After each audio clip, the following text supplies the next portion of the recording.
Okay, I'm just going to take a look at the MLB At Bat 2009 app for the iPhone and the iPod Touch.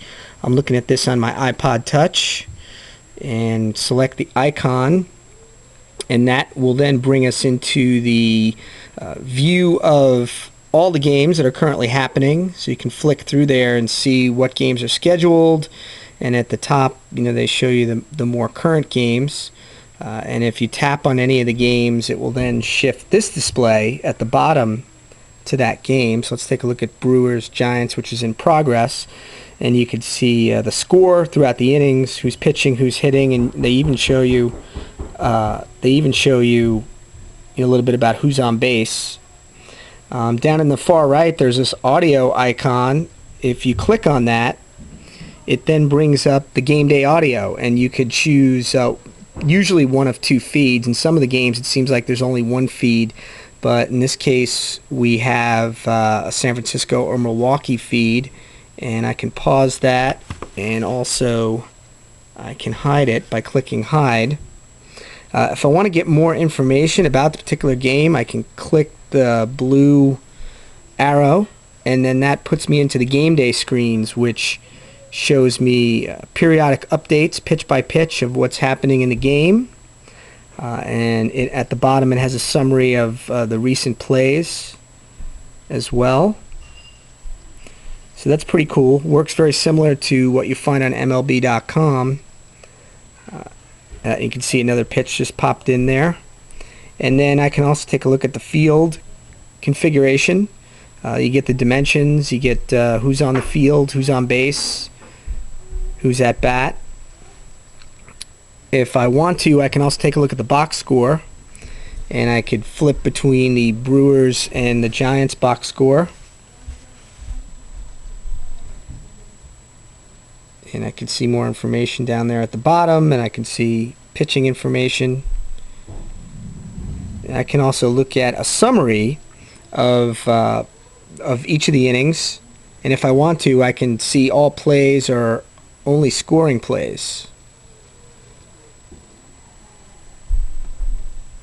Go back to plays, and you can see that audio button's there anytime, so I can always go back to the audio. And they also have videos as well. So if I click on the video link right there, you can see the choices of videos from within the game. If I click it, it should start playing it relatively quickly.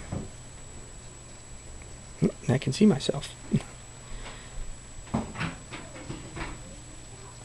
Okay, there it goes. So the video looks really good.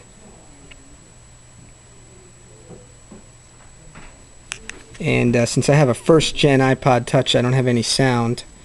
I don't have a speaker, so I'm going to stop that and click Done. And that's going to take me back into the app, and I can go back to any section that I want. Another cool feature of this, if I go back to game day, is that I can go back to previous days. It looks like it just shut itself off on me. That happens from time to time.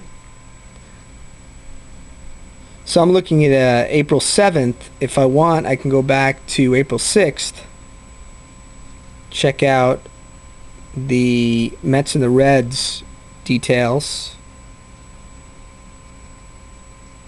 and then I can also, if I go to extras, there's more MLB.com videos, so they seem to be posting a decent number of videos every day. And then I can also take a look at the standings as well, and they have AL, NL, the wild cards for both leagues, so it's pretty comprehensive.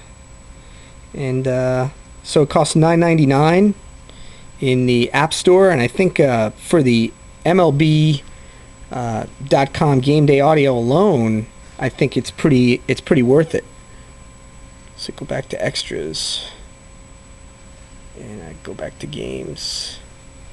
So, if you're a baseball fan, I definitely recommend checking it out. Like I said, I think the best part of this is the access to the game day audio, and if you've got a Wi-Fi connection, or if you're on a iPhone with 3G, then you can you can get it over the 3G cellular network as well. So I think that's pretty cool.